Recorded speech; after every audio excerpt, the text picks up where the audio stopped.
Catatan Bung Ropan dari 3 pertandingan di fase grup. Apa nih Bung? Nah ini kita butuh pemain-pemain yang bisa memecah kebuntuan ini di tengah. Harus ada orang yang bisa, terutama ya lini kedua. Semoga Sananta datang kita bisa mendapatkan 1 gol awal. Itu kan yang kita tunggu, Boy. Betul. Biar enak pertandingan ini.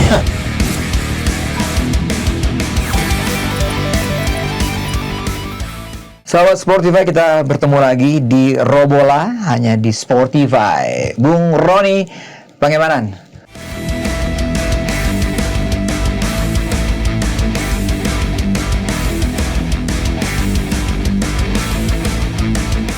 Apa kabar, Bung? Baik, Boy. Udara panas sekali, Bung. Panas ya. 41 siang ini. Luar biasa. Jadi katanya memang harus banyak minum kita. Minum air ya? Minum air. Harus banyak minum kita ya? Iya, berapa liter sehari? Apalagi buat teman-teman sahabat Sportify yang main bola kan? Betul. Main bola di siang atau sore hari. Jadi harus banyak minum katanya. Kalau enggak mungkin sekitar 2 liter sehari ya?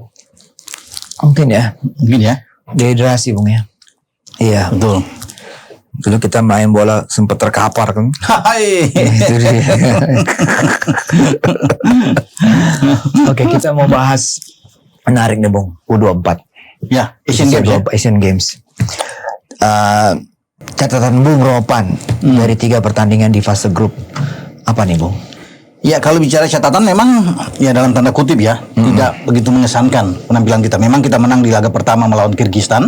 Ya. 2-0, tapi itu pun permainan kan masih banyak catatan, evaluasi yang harus dilakukan. Ya. Kesalahan demi kesalahan yang adalah baik dalam transisi permainan, dalam membuild up serangan, Boy, passing juga masih kurang. Nah, itu terlihat ketika melawan China Taipei.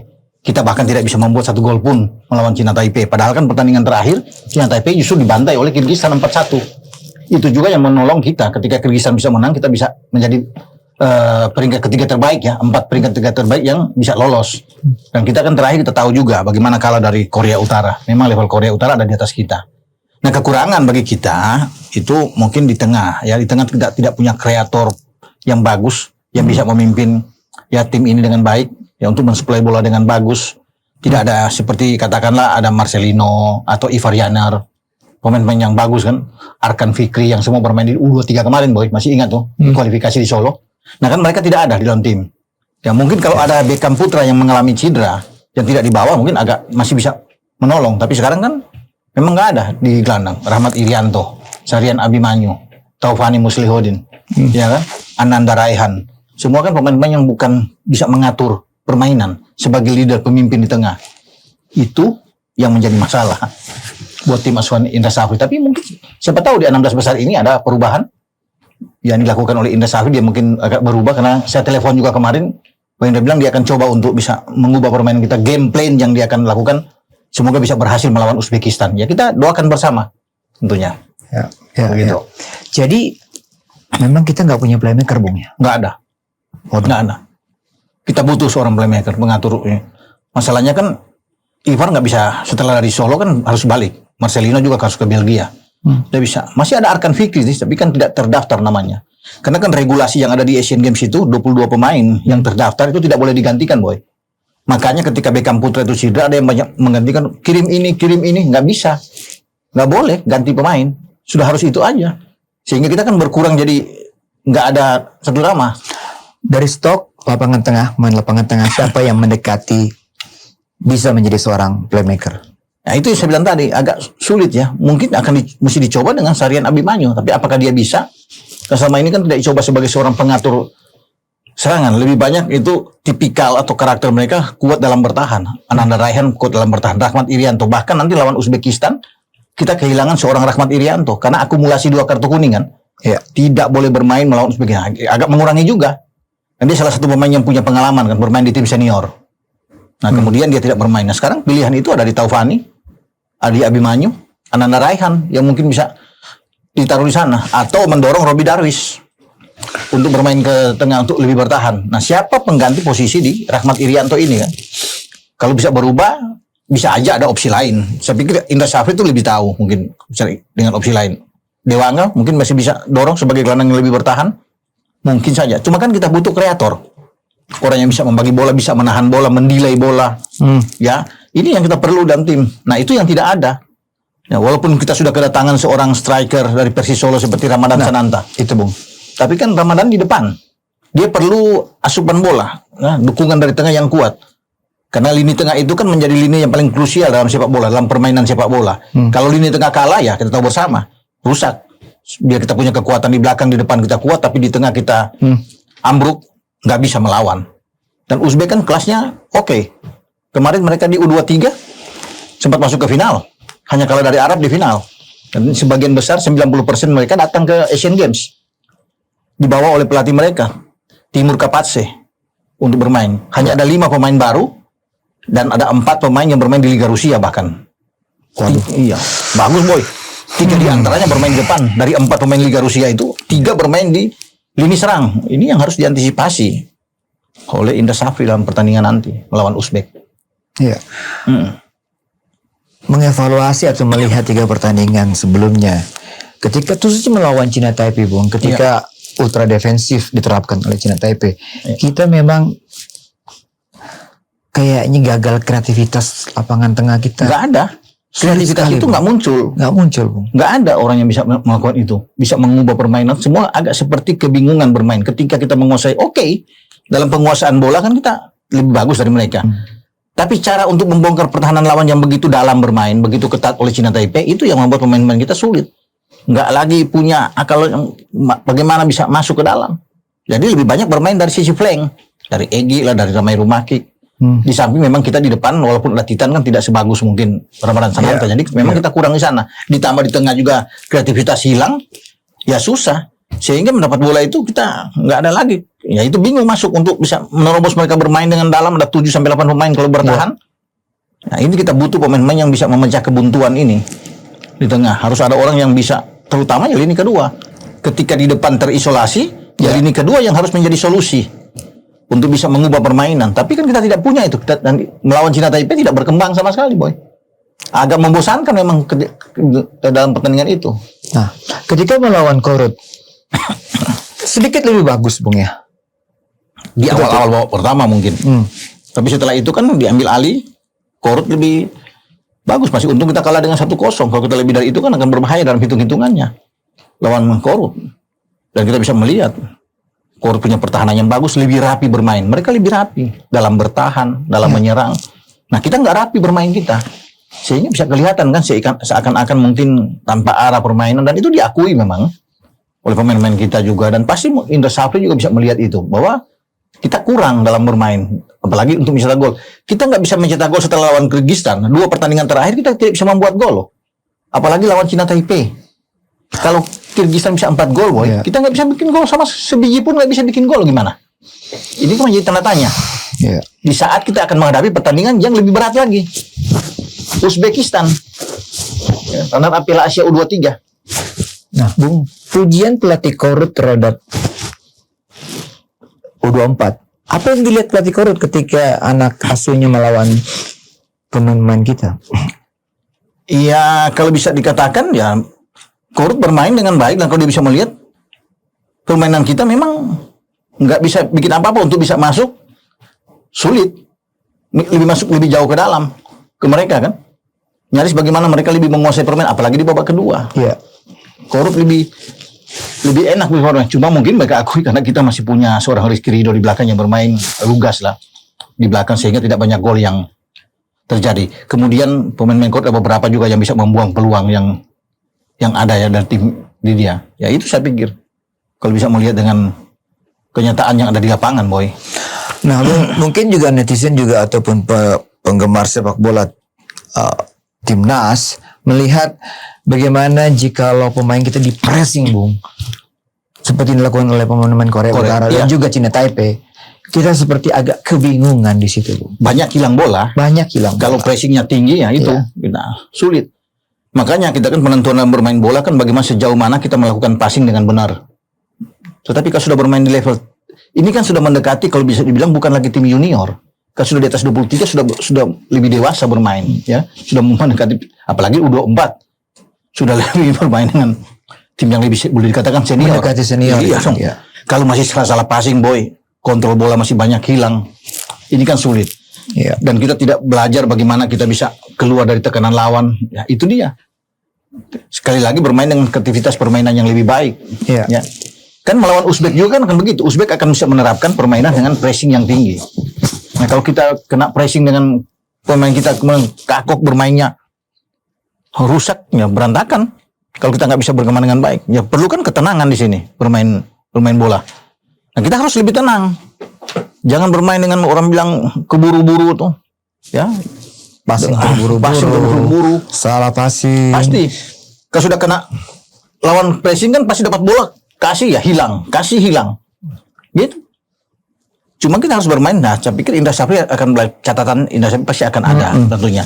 Dan saya bilang kenapa coach bisa dimain? Karena waktu latihannya kan dari sini ke sana kan itu praktis nggak ada. Indra Syafri bilang. Nah, setelah sampai di Asian Games baru mereka bisa berlatih dengan baik. Jadi mungkin akan belajar dari 3 pertandingan yang sudah lewat ini akan menjadi catatan khusus kata Indra. Dan kemudian akan kita bertarung melawan Uzbek nanti. Karena waktu jedanya cukup buat kita. Setelah tanggal 24 ke tanggal 28 berarti ada 4 hari itu. Pas buat kita untuk ada evaluasi dengan kedatangan Sananta mungkin akan lebih bagus di depan walaupun nggak menjamin 100% ya, tetapi Indra Syafri bilang dia akan coba dengan game plan gaya dia, semoga bisa dijalankan dengan baik oleh anak-anak di lapangan. Mungkin ini bukan faktor keletihan Bung ya, setelah main di U23 main di Liga 1 atau di Liga 2 iya, lalu lanjut lagi. Kalau bilang keletihan kan pasti dari ini kan fasenya kan berlanjut terus ke FIFA Matchday, ke U23 sambung lagi bermain di sini. Nanti setelah ini sudah ada pertandingan lagi di senior lawan Brunei kan, 2 pertandingan bahkan di Palembang dan di Brunei. Jadi memang terkuras semua tenaga, fisik semua, dan di sana ada Ridho terus bermain. Iya kan, hampir selalu ada Ridho kecuali FIFA Matchday kemarin. Iya. Hernando Ari juga masih dipakai, Afrian Alewanga juga masih ada di sana. Jadi ya itu nggak bisa. Mungkin kalau tim U23-nya misalnya nggak ada terkendala dengan situasi di Asian Games yang tidak diakui oleh FIFA ini kan, tidak dalam kalender FIFA maksudnya, mereka hadir dari Solo ke sini, itu beda boy, jauh berbeda. Kalau mereka yang dari Solo diangkut dibawa ke Hangzhou, wah luar biasa. Ada Marcelino, ada Ivar Jenner, Arkan, semua kan pemain-pemain yang tipe tahan bolanya enak, kasih bolanya bagus, visi reading di gamenya oke. Nah, mengasihkan nontonnya. Asik kita nonton. Kasih bolanya enak, berani main, ya Rafael Struijk depan, bagus kalau tim ini. Kalau yang sekarang nih sering salah Bung, sering out posisi. Ya. Jadi kadang-kadang tanggung. Agak greget juga, pasti netizen ataupun sahabat Sportiva juga gemes gitu Bung. Betul. Melihat salah passing, salah posisi, ketinggalan, salah kalah duel Bung. Iya, itu dia banyak. Dan kita itu dalam 2 gol, ya saya kan coba diskusi dengan Indra bagaimana 2 gol itu, dia bilang Bang Ropan kita kalah dari segi set piece. Nah ini yang dia akan latih terus dari sebuah set piece ini. Kan 2 gol lawan Cina Taipei juga itu, 1 dan 1 lagi lawan Korea Utara, semua set piece dulu. Diawali dengan set piece baik dari temangan pojok. Nah kita kurang di sini, itu yang akan dilatih terus, ditingkatkan lagi. Itu bagaimana bisa mengantisipasi set piece ini yang menjadi kendala buat kita, bagi masalah buat kita. Nah itu Indra Syafri bilang, semoga melawan Uzbekistan tidak ada lagi kesalahan-kesalahan yang mendasar yang terjadi. Harus fokus, dia bilang, ya kita akan bermain dengan cara yang akan dilakukan gameplaynya oleh Indra Syafri. Di level 24 tahun ya saya pikir Bung, tidak lagi ada porsi latihan passing Bung ya. Iya dong, nggak mungkin. Karena semuanya sudah dari strategi dan sebagainya, karena itu sangat basic. Basic tuh, mendasar tuh. Passing, kontrol bola. Kalau masih kontrol hilang, lepas, itu kan benar. Kalau kita masih bermain di U17, masih bisa lah. Kalau bisa ini. Tapi kalau sudah bermain di atas 23, 24 sekarang sudah harus matang. Penguasaan bola kita juga harus baik. Cara melepas bola ke kawan juga oke. Cara melihat kawan, jadi jangan asal dapat bola angkat untuk apa? Kan nggak ada perhitungan sama sekali bermain. Kalau dapat bola ini angkat ke kotak penalti. Yang ada kita frustrasi. Iya. Dan dapat kemudian lawan bermain lawan Korea Utara kan kelihatan dimain-mainin sama di babak kedua kan. Cuma kita lebih banyak untuk bertahan, untuk mengamankan 1-0 aja cukup, karena dengan 1-0 kita akan bisa lolos. Cuma itu yang bisa diharapkan, membiarkan Korut bisa menguasai permainan, kita bertahan terus. Itu yang tergambar dalam pertandingan terakhir lawan Korut. Baik Bung.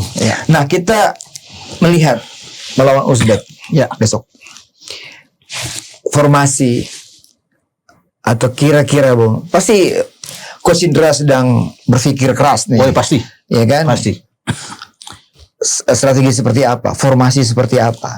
Nah kalau kita lihat dari belakang Bung, di bawah Mister, apakah Bung Ropan masih melihat bahwa kiper utama kita siapa Bung? Hernando. Ya. Akan menjadi pilihan utama. Jadi saya pikir walaupun dia sudah kebobolan 2 gol Bung ya. Dari set piece lagi tadi catatannya. Dan saya pikir Hernando masih akan mendapat kepercayaan dari Indra Safri. Dia akan bermain. Ya tergantung Indra Safri sekarang akan melihat bermain dengan 3 back atau flat 4 pemain belakang. Kalau kemarin terakhir kalau Korea kan ada 4, Dewanga bermain, Andi Setio dan Rizky Ridho. Nah sekarang apakah dia akan kembali dengan 4 pemain? Karena ini sudah di sistem gugur boy. Sudah knock out. Jadi saya pikir ya harus bermain, tapi tidak boleh terbuka juga, dimakan oleh Uzbekistan ini. Kalau kita bermain terlalu terbuka dengan mereka, artinya kalau kita memilih juga untuk counter attack bagus, memperkuat lini tengah. Itu saya bilang kan, tengah ini kuat. Ketika kita tidak punya seorang playmaker yang bagus, kita harus punya pemain-pemain yang secara fisik oke di tengah. Ya Ananda Raihan, saya pikir Taufani mungkin masih bisa dipasang di sana dan bisa mendorong juga seorang Dewanga bisa bermain di gelandang lebih bertahan. Saya pikir ini wajar. Bermain dengan 4-4-2 katakan, membiarkan Sananta dan Ramai Rumakik misalnya di depan, ini oke. Egi nanti masuk super sub aja misalnya. Tapi 4 gelandang ini kan bagus kalau kita ada 4 gelandang, jadi kuat. Nggak mudah daripada bermain dengan 4-3-3. Jadi Bung Ropan melihatnya lebih bagus kalau kita pakai 4 gelandang. Ya, kuat. Karena Uzbek pasti akan mengincar di sini. Mereka kan lihat pertandingan kita lawan Cina Taipei, termasuk lawan Kirgistan, Korea Utara, di mana kelemahan-kelemahan kita. Dan mereka punya pemain nomor 10 yang kuat, Jasurbek. Ini kapten. Bagus boy bermain di tengah. Maximov, betul.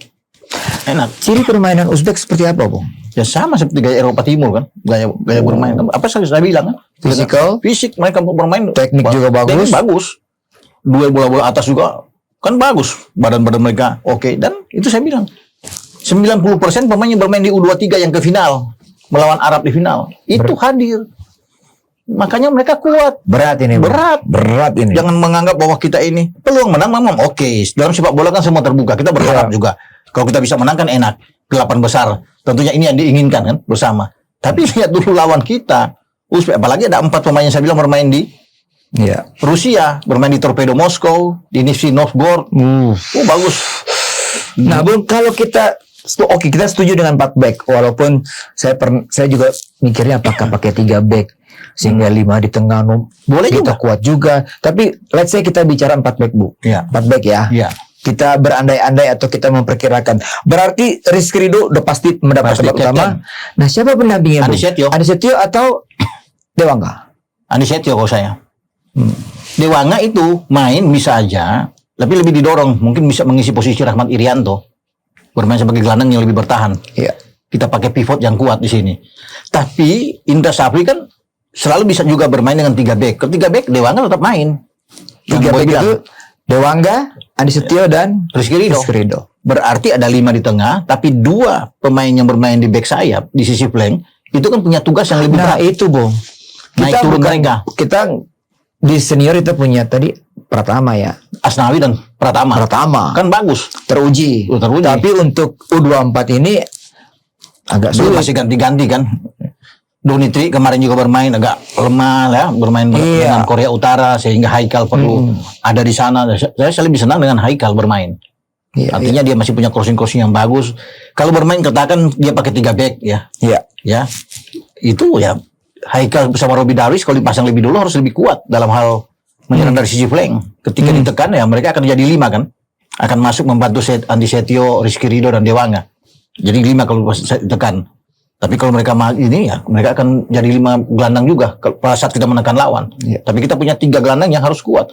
Paling menurut saya kalau 3 gelandang dengan tidak adanya Rahmat Irianto ya Ananda Raihan, Muslihuddin dan Abimanyu. Itu pilihannya tuh yang pasti akan ditempatkan oleh Indra Safri di tengah. Gitu. Kalau Rizky Ridho main Bung ya kita berharap dia lebih tenang, fisiknya lebih terjaga karena dia main terus nih Bung. Iya, cuma kan kita mesti lihat memang faktor kecapean yang Boy bilang tadi itu. Keletihan itu. Iya, keletihan. Dan dia bermain full di U23 kemarin. Walaupun cuma 2 pertandingan kan. Ya, tidak tergantikan loh. Kemudian dari situ nggak sampai istirahat seminggu udah balik lagi bermain di sekarang. Dan sudah bermain 3 kali berturut-turut. Nggak pernah diganti. Rizky Ridho. Ada terus di belakang. Sekarang pasti lawan Uzbek, dia pasti akan main lagi. Saya melihatnya momen ketika melawan Cina Taipei, ketika dia harus menarik kaos pemain Cina Taipei, agak ketinggalan di situ. Ini saya pikir apakah fisik Rizky udah terkuras juga? Karena melawan Cina Taipei kan sebenarnya di atas kertas, kita di atas kertas kita bisa menang mestinya. Tapi mungkin overconfidence kita di situ sehingga kita bisa kalah. Ya kan buktinya kan kita bisa lihat dengan Kyrgyzstan yang kita bisa menang 2-0, mereka bisa bikin 4 gol. Nah itu juga membantu kita untuk lolos dengan kemenangan 4 gol itu. Nah di posisi flank Bung, tadi kita sepakat Adi Setio berpasangan dengan Rizky. Di kanan siapa Bung? Ya Robi Darwis untuk bisa mengisi posisi Bagas kan. Ada Robi Darwis bisa bermain. Kenapa nggak Bagas ya Bung ya? Ya bisa aja. Semua kan kok saya sih lebih cenderung Bagas Bung. Iya bisa aja kalau Bagas main. Ya Robi kan bisa dipakai untuk bermain double pivotnya juga. Kalau bermain dengan 2 double pivot misalnya dipakai di sana, Robi di sana bagus. Didorong lebih ke tengah kan, tapi agak bertahan. Bagas Kava di kanan, Haikal di kiri Bung. Di kiri. Robi bisa didorong bermain di gelandang bertahan kan bisa juga sebenarnya. Atau masuk di babak kedua. Nah sekarang bagaimana Indra Safri bisa melihat ini? Apakah dengan back 4-4-2 atau 3-5-2? Nah, jadi ini sahabat Sportify kelihatannya memang lapangan tengah harus lebih kuat. Karena menghadapi Uzbek yang determinasinya tinggi, kualitas pemainnya bagus.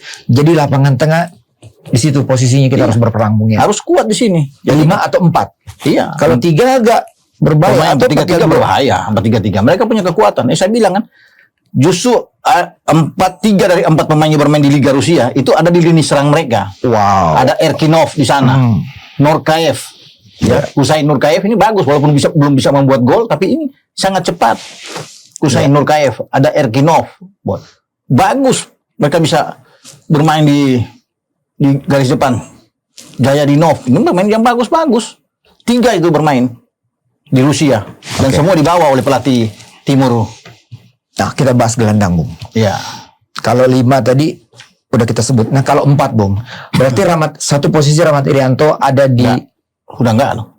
Akumulasi 2 kali kartu kuning, nggak main. Nggak main. Makanya berat ini Bung. Makanya Indra Safri harus berpikir akan mutar otak untuk menempatkan siapa posisi mengganti. Nah itu yang saya bilang kalau kita bermain dengan 4 back. Iya. Untuk menggantikan posisi biar lebih bertahan agak membantu ketika ditekan oleh Uzbek ya Dewangga yang bisa bermain itu. Dewangga yang bisa. Naluri bertahannya kuat. Karena dia memang ada di posisi stopper atau posisi center back. Iya. Jadi kalau ditekan kan dia bisa membantu Adi Setio dan Rizky Ridho. Dia bisa turun ke belakang dengan cepat. Jadi kalau Dewangga bermain, Dewangga akan dampingi siapa kalau bermain dengan 4? Di situ ada. Ya mungkin Abimanyu. Ada Abimanyu kan ada 3. Tapi kalau yang lebih bertahan yang bagus, yang biasa kita lihat bermain di PSM ya Ananda Raihan, Dewangga. Ya itu Abimanyu dan Darwis. Taufani bisa bermain di sana. Karena kita kan tidak boleh juga memainkan semua pemain dengan tipikal bertahan semua dibilang. Jadi di depan tuh siapa yang kasih pasok bola ke Ramadan Sananta atau ke Ramai? Kan perlu di sini 2 ini. Makanya kalau gelandang-gelandang ada Taufani misalnya dan Abimanyu, mereka lah yang diharapkan untuk bisa bantu mensuplai bola ke depan. Dengan Ananda lebih ke belakang, misalnya dengan Dewangga ya, untuk bermain ke belakang. Gitu. Tinggal sekarang Indra Safri gimana bisa melihat tim ini. Makanya dia bilang dia merahasiakan sih. Kita coba tanya untuk gimana ya. Tetap dia bilang nanti aja pada waktu. Tapi kalau 4-3-3 gak riskan Bung ya? Agak riskan menurut saya. Jadi 4-4-2, 3-5-2 itu lebih masuk di akal untuk melawan Uzbek yang di atas kertas. Kalau 4-3-3 ini kan akan mengharuskan lebih bekerja keras adalah 2 back sayap. Untuk harus membantu terus kan. Terus mereka akan dengan 4-3-3 kan bermain sistem terbuka ini.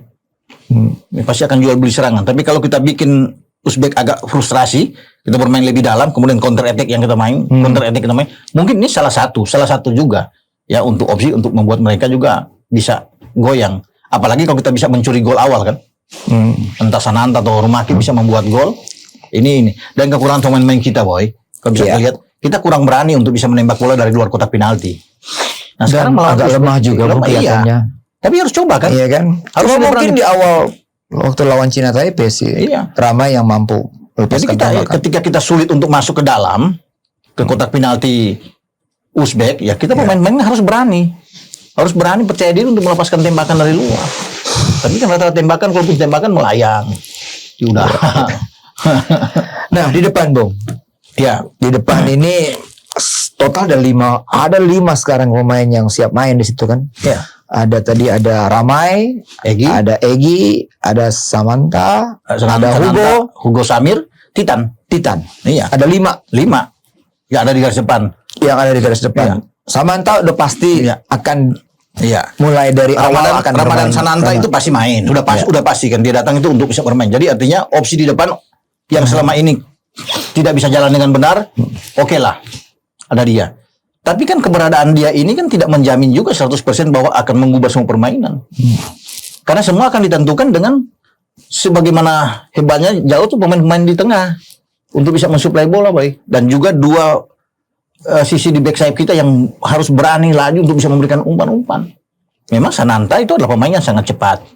Bola atas juga dia berani, punya 2 kaki kiri kanan yang bagus untuk bisa menembak.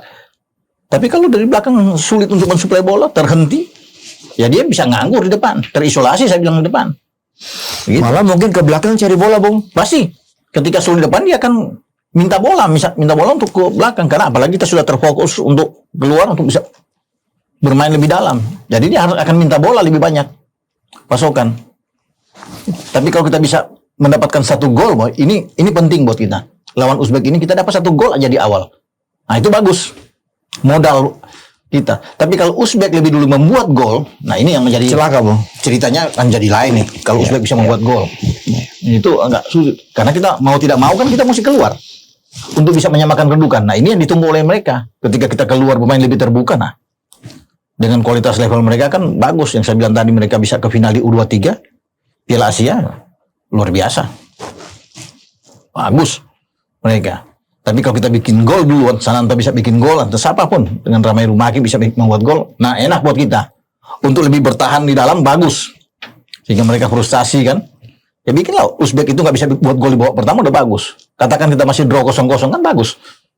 Masih bisa menahan mereka untuk tidak membuat gol di babak pertama. 45 menit ini kan menjadi semacam penentuan buat kita untuk bermain lebih baik lagi.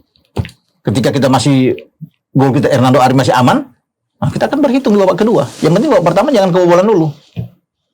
Pendamping Sananta, Bung, yang Bung lihat siapa yang paling cocok? Egy kah? Ramai kah? Mungkin atau coba Ramai Titan mungkin. Bermain dengan 2 striker sekaligus, saya pikir nggak mungkin. Tidak akan mungkin. Menurut saya, Indra akan berani bermain Titan dengan Ramadan Sananta. Dia akan memilih satu saja, bermain dengan nomor 9 depan tuh Ramadan Sananta. Kalaupun dicari, mau bilang siapa? Egy apa? Saya lebih memilih Ramai Rumaki. Ya, pemain yang oke lah, bagus. Akselerasinya oke, yang berani masuk. Ya. Jadi Egy mungkin bisa masuk di babak kedua, tapi kan lihat situasi dan kondisi tentu. Indra kan lebih tahu untuk melihat. Tapi yang kita bermain dengan 2 pemain di depan udah bagus. Makanya kita itu harus kuat di tengah. Sekali lagi, harus kuat. Jadi kalau kita punya 4 gelandang atau bahkan 5 gelandang, itu enak. Dengan 3 back katakan toh 5 gelandang, atau dengan 4 back ya sejauh tapi ada 4 gelandang di sana. Bagus. Atau bermain dengan 4-4-1-1. Ya kan? Ramai di belakang Sananta misalnya. Nah, Ramai dikasih bebas bermain di kiri kanan, bebas jadi dia tidak terpaku di satu posisi. Nah, ini akan jauh lebih bagus juga. Dan ketika ditekan, Ramai bisa sekali-sekali bisa membantu ke belakang. Jadi 5 juga kan? Jadi 4-5-1. Jadi bermain lebih bebas gitu. Dengan Sananta yang mengganggu di kotak penalti lawan. Itu bisa diterapkan juga oleh Indra Safri dalam duel menghadapi Uzbek. Jadi memang menarik, kita akan tunggu. Kita akan tunggu nih. Dia pakai apa nanti nih? 4 back flat atau 3 back? Ya. Kemudian di depan bagaimana ditampil? Itu yang kita akan tunggu kan. Kalau menurut saya yang aman kalau bermain dengan yang tadi itu. Dengan Ramai diberi kebebasan. Ya. Untuk mendukung Ramadan Sananta. Itu yang rame. Oke. Ball position saya pikir akan milik Uzbek kali, Bung ya. Ya, bukan mendahului lah. Ya. Tetapi mereka kita akan lihat kan bagaimana dengan Korea Utara aja kita sulit. Ya. Uzbek pasti akan ingin mendominasi. Tapi kita bikin mereka frustrasi dulu. Boleh mereka penguasaan. Karena penguasaan bola itu kan tidak menjamin juga, bukan sebuah ukuran bahwa sebuah tim akan memenangkan laga. Banyak orang bisa menguasai permainan, tapi tidak bisa. Buktinya Kita kan lawan Cina Taipei. Penguasaan tinggi. Tidak bisa membuat gol. Percuma kan? Lawan itu bermain lebih bertahan. Terus kayak parkir bus juga nih. Tapi sekali mereka serang dengan serangan balik, gol. Nah, Bung, serangan balik, Bung. Lawan Cina Taipei kita kena di situ kan. Kita kena. Walaupun itu dari set piece juga, tapi kan kita harus bisa melihat ini. Kita melawan Uzbek, kita pakai hal yang sama. Bertahan aja loh. Ketika mereka frustrasi dan sudah kebingungan, ya kita masuk dengan counter attack yang cepat. Gitu. Dan kita punya modal kecepatan di situ. Punya modal. Ada Ramai Rumaki bisa bermain depan. Ramadan Sananta juga sangat cepat. Ya kita tunggu. Haikal juga harus lebih berani masuk lebih jauh ke kotak penalti. Kalau Bagas bermain juga harus lebih berani lagi masuk. Entah dengan Robi, salah satu di antara mereka. Yang pasti kita jangan dulu bobol babak pertama. Itu tugas pemain-pemain kita, jangan bobol dulu. Karena kalau sudah bobol, ya itu sekali lagi. Uzbek akan jauh lebih percaya diri dong. Mereka akan pancing kita keluar. Karena itu kan ketika mereka bikin gol, kita nggak mungkin bertahan. Kita menyerang. Kita harus keluar. Nah ini mereka tunggu. Ketika kita bermain terbuka, mereka punya pemain-pemain yang punya kualitas bagus. Enak. Lain halnya kalau kita punya Marcelino, punya Ivar Jenner, punya Elkan Bagot di belakang. Kita punya Pratama Arhan. Kencang, punya Rio Fahmi. Bagus, Arkan Fikri. Wah, nggak bisa. Rame kalau itu, Bung. Iya, beda itu.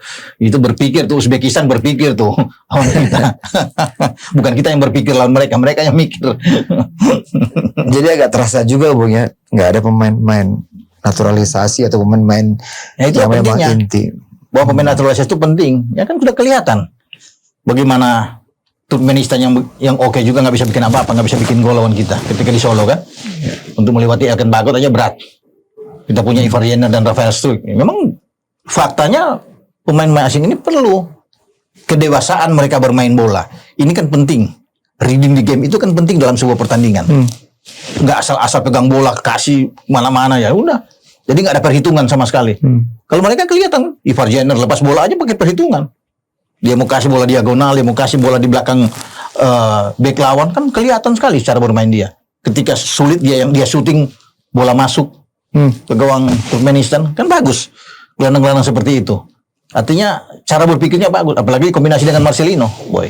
Itu yang kita tidak ada di SEA Games, di Asian Games. Iya kan? Tapi apapun itu kita harus jalankan sekarang. Udah harus jalankan. Sudah di 16 besar.